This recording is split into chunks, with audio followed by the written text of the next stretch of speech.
السلام علیکم ورحمۃ اللہ وبرکاتہ۔ الحمد للہ علی احسانہ والشکر له علی توفیقہ وامتنانہ والصلاة والسلام علی رسولہ اما بعد۔ سامعین کرام، آج کی مجلس میں ہم آپ حضرات کے سامنے سورۃ الفیل کی مختصر طور پر تفسیر پیش کریں گے انشاءاللہ۔ اللہ رب العالمین نے قرآن مجید کے اندر ارشاد فرمایا، أَلَمْ تَرَ كَيْفَ فَعَلَ رَبُّكَ بِأَصْحَابِ الْفِيلِ، اے نبی صلی اللہ علیہ وسلم، کیا آپ نے نہیں دیکھا کہ آپ کے پروردگار نے ہاتھی والوں کے ساتھ کیا کیا؟ أَلَمْ يَجْعَلْ كَيْدَهُمْ فِي تَضْلِيلٍ، کیا اس نے ان کی تدبیر کو بیکار نہیں کر دیا؟ وَأَرْسَلَ عَلَيْهِمْ طَيْرًا أَبَابِيلَ، اور اس نے ان پر جھنڈ کے جھنڈ پرندے بھیجے، تَرْمِيهِمْ بِحِجَارَةٍ مِّن سِجِّيلٍ، جو ان پر پتھر کی کنکریاں برسا رہے تھے، فَجَعَلَهُمْ كَعَصْفٍ مَأْكُولٍ، اور اس نے انہیں کھائے ہوئے بھوسے کی طرح کر دیا۔ دوستو، سورہ فیل اللہ رب العالمین نے اس سورت کے اندر ایک بہت بڑی نعمت کا ذکر کیا ہے۔ یہ وہ عظیم نعمت تھی جو اللہ تعالیٰ نے جس سے قریش کو نوازا تھا کہ اللہ رب العالمین نے انہیں ان ہاتھی والوں سے بچا لیا جو خانہ کعبہ کو ڈھانے کے لیے اور اس کے وجود کو صفحہ ہستی سے مٹانے کا ارادہ کر کے آئے ہوئے تھے، مگر اللہ تعالیٰ نے انہیں ہلاک و برباد کر دیا، ان کی ناک خاک میں ملا دی اور ان کے کام تباہ و برباد کر دیے، اور اللہ تعالیٰ نے انہیں بدترین قسم کے نقصان سے دوچار کیا۔ یہ ہاتھی والے جو دراصل عیسائی تھے، یہ بتوں کے پجاری تھے، لیکن یہ واقعہ نبی اکرم صلی اللہ علیہ وسلم کی بعثت، نبی اکرم صلی اللہ علیہ وسلم کی ولادت سے پہلے پیش آیا، اور گویا کہ اس واقعے کے پیش آنے کے بعد اللہ تعالیٰ نے لوگوں کو یہ سبق سکھلایا اور لوگوں کو یہ پیغام دیا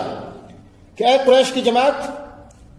ان حبشیوں کے خلاف ہم نے تمہاری مدد اس لیے نہیں کی ہے کہ تم ان سے بہتر تھے،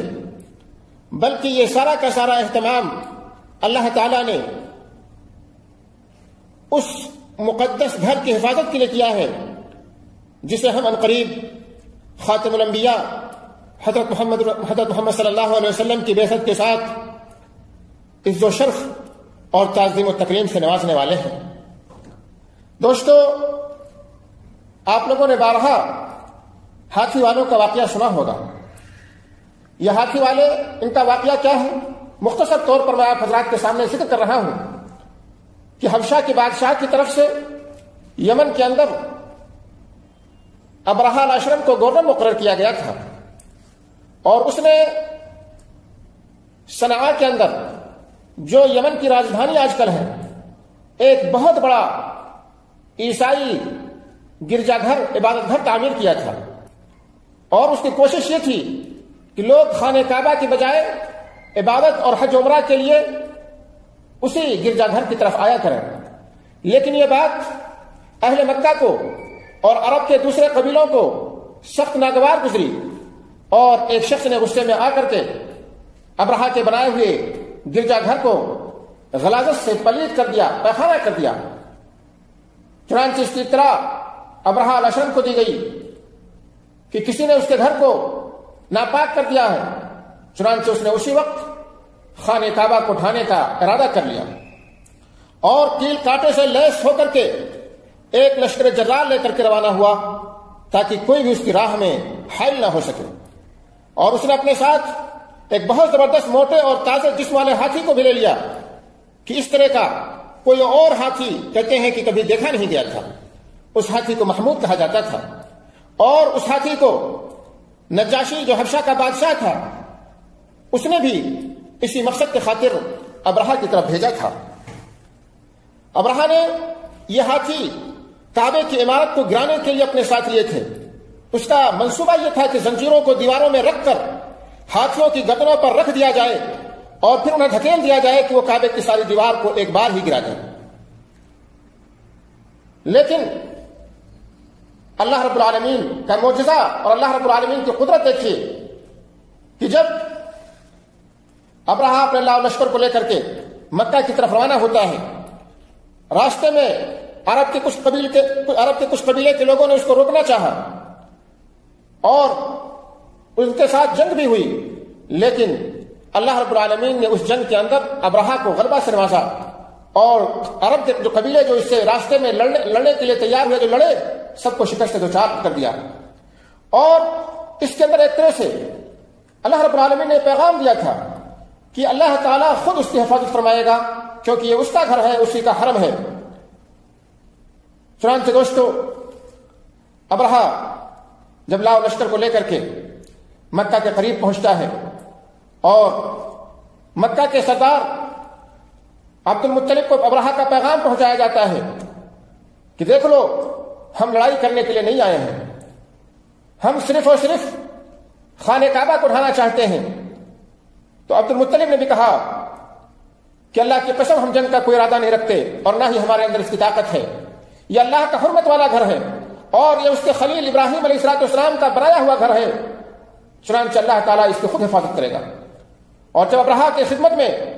عبد المطلب حاضر ہوئے تو عبد المطلب چونکہ بہت ہی خوبصورت تھے اور ان کی شکل سے یہ ظاہر ہوتا تھا کہ بڑے جاہ و جلال والے ہیں،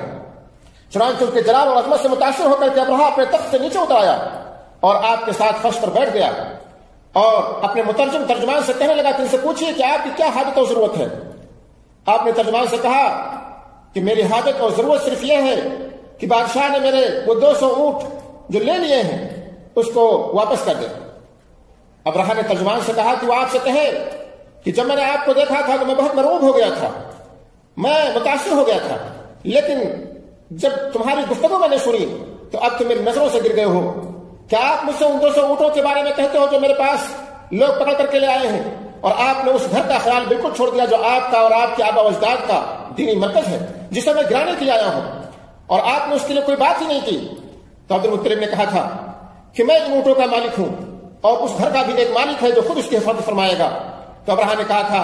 دیکھتا ہوں کہ وہ مجھ سے کون اس کو بتا سکتا ہے۔ چنانچہ دوستو، صبح ہوئی، ابرہہ مکہ میں داخل ہونے کے لیے خود بھی تیار ہوا، اپنے ہاتھی کو بھی تیار کیا جس کا نام محمود تھا، اور لشکر کو بھی تیار کیا۔ جب ان لوگوں نے اس ہاتھی کا رخ مکہ کی طرف کیا تو نفیل ابن حبیب اس کے پاس آ کر کے کھڑا ہو گیا اور اس کے کان کو پکڑ کر کہنے لگا، محمود بیٹھ جا، یا جہاں سے آیا ہے سیدھا وہاں لوٹ جا، کیونکہ اس وقت تو اللہ کی عظمت اور حرمت والے شہر میں ہے۔ پھر اس نے ہاتھی کے کان کو چھوڑ دیا تو یہ ہاتھی بیٹھ گیا اور نفیل ابن حبیب وہاں سے تیزی سے نکل گیا اور دوڑ کر کے ایک پہاڑ کی چوٹی پر چڑھ گیا۔ اس کے بعد ابرہہ کے لوگوں نے ہاتھی کو بہت مارا کہ اٹھے، مگر ہاتھی نے اٹھنے سے انکار کر دیا۔ انہوں نے اس کے سر پر تیر مارے، اسی طرح سے پیٹ کے چمڑے کو زخمی کر دیا، خون آلود کر دیا، مگر ہاتھی کو نہ اٹھنا تھا نہ اٹھا۔ لوگوں نے جب اس کا رخ یمن کی طرف کر دیا تو یہ اٹھ کر دوڑنے لگا، جب اس کا رخ شام کی طرف کر دیا تب بھی دوڑنے لگا، اور جب اس کا رخ مشرق کی طرف کر دیا تب بھی دوڑنے لگا، مگر جب اس کا رخ مکہ کی طرف کیا تو پھر بیٹھ گیا۔ اسی اسنا میں اللہ تعالیٰ نے ان کے اوپر سمندر کی طرف سے پرندے بھیجے، اور ان میں سے ہر پرندہ 3 کنکر اٹھائے ہوئے تھے، ایک کنکر چونچ میں اور 2 پاؤں کے پنجے میں۔ یہ کنکر چنے اور مسور کے برابر تھے، مگر جس کو بھی کوئی کنکر لگتا وہ فوراً ہلاک ہو جاتا۔ اس طرح سے سب لوگ ہلاک ہو گئے، مگر ان میں سے کچھ لوگ تیزی سے اس راستے کی طرف بھاگ گئے جدھر سے آئے تھے۔ اور دوستو، اللہ رب العالمین کا کرشمہ اور اللہ رب العالمین کا معجزہ دیکھیے کہ ابرہہ کے لشکر میں شامل تمام لوگ فوراً عذاب الہی میں مبتلا نہیں ہو گئے تھے، بلکہ کچھ کا معاملہ تو یہ تھا کہ فوراً ہلاک ہو گئے، اور کچھ لوگ وہ تھے جن کا ایک عضو گر رہا تھا، ایک حصہ کٹ کر کے گر رہا تھا۔ اس خوفناک عذاب سے وہ دوچار ہوئے۔ خود ابرہہ بھی ان لوگوں میں شامل تھا جن کا ایک حصہ، ایک عضو ٹوٹ کر گر رہا تھا۔ یہاں تک کہ بعض علماء کرام نے لکھا ہے کہ جب وہ صنعاء پہنچتے پہنچتے پرندے کے بوٹ کے مانند تھا اور بعض مورخین نے لکھا ہے کہ جب مرنے لگا تو اس کا سینہ پھٹ گیا اور دل باہر نکل آیا تھا۔ تو اس طرح سے اللہ رب العالمین نے دوستوں اپنے گھر کی حفاظت فرمائی، اور یقین جانیے اس آیت کریمہ کے اندر یا اس طرح سے اس سورت کے اندر پوری امت کو یہ سبق سکھلایا گیا ہے کہ جو بھی خانہ کعبہ کو ڈھانے کی کوشش کرے گا، جو بھی خانہ کعبہ کے ساتھ برا سلوک یا بری نیت کرے گا تو یقیناً وہ ہلاک و برباد ہو جائے گا، اور اللہ رب العالمین ایسے لوگوں سے ضرور بدلا لے گا۔ بلکہ مکہ دوستو یہ حرمت والا شہر ہے، اللہ رب العالمین نے اس کو حرمت والا اور عظمت والا بنایا ہے، اس لیے جو شخص بھی مکہ کے اندر داخل ہو اسے چاہیے کہ وہ اس شہر کی عظمت کا دھیان رکھے اور اس شہر کا احترام کرے، لوگوں کے اوپر کوئی ظلم و زیادتی نہ کرے، جانوروں کے اوپر بھی کوئی ظلم و زیادتی نہ کرے، درختوں کو نہ اکھاڑے، اور نہ ہی اسی طرح سے کیڑے مکوڑے غرض کہ کسی کے اوپر ظلم و زیادتی کرنا اس شہر کے اندر جائز اور درست نہیں ہے۔ اور جو شخص بھی مکہ اور مکہ والوں کے ساتھ برا ارادہ کرے گا اللہ رب العالمین اس کو ہلاک و برباد کر دے گا، اور ایسے شخص خسارے سے دوچار ہوں گے۔ پیارے حبیب صلی اللہ علیہ وسلم حدیبیہ کے دن جب تشریف لائے اور اس گھاٹی کے قریب جس سے آپ قریش کے پاس جانا چاہتے تھے تو آپ کی اونٹنی بیٹھ گئی، صحابہ کرام نے اسے ڈانٹا تو اس نے اٹھنے سے انکار کر دیا، لوگوں نے کہا کہ قصوہ اڑ گئی ہے، نبی اکرم صلی اللہ علیہ وسلم نے فرمایا ما خلعت القصوى وما ذاك لها بخلق ولكن حبسها حابس الفيل والذي نفسي بيده لا يسألونني اليوم خطة يعظمون فيها حرمات الله الا اجبتهم اليها۔ قصوہ نہ اڑی ہے اور نہ یہ اس کی عادت ہے، بلکہ اسے تو اس ذات گرامی نے روکا ہے جس نے ہاتھی کو روکا تھا۔ پھر آپ صلی اللہ علیہ وسلم نے ارشاد فرمایا اس ذات اقدس کی قسم جس کے ہاتھ میں میری جان ہے، آج یہ لوگ جن شرائط پر مجھ سے سراغ کرنا چاہیں گے میں سب کو مان لوں گا بشرطے کہ اللہ تعالیٰ کی حرمتوں کی پامالی نہ ہوتی ہو۔ پھر آپ صلی اللہ علیہ وسلم نے قصوہ کو ڈانٹا تو وہ اٹھ کھڑی ہوئی۔ دوستو یہ حدیث صحیح بخاری کے اندر موجود ہے۔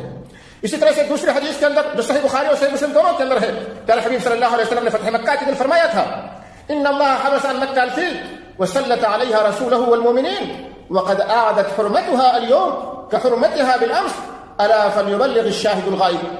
بے شک اللہ تعالیٰ نے ہاتھی کو مکہ میں آنے سے روک دیا تھا، مگر اپنے رسول اور مومنوں کو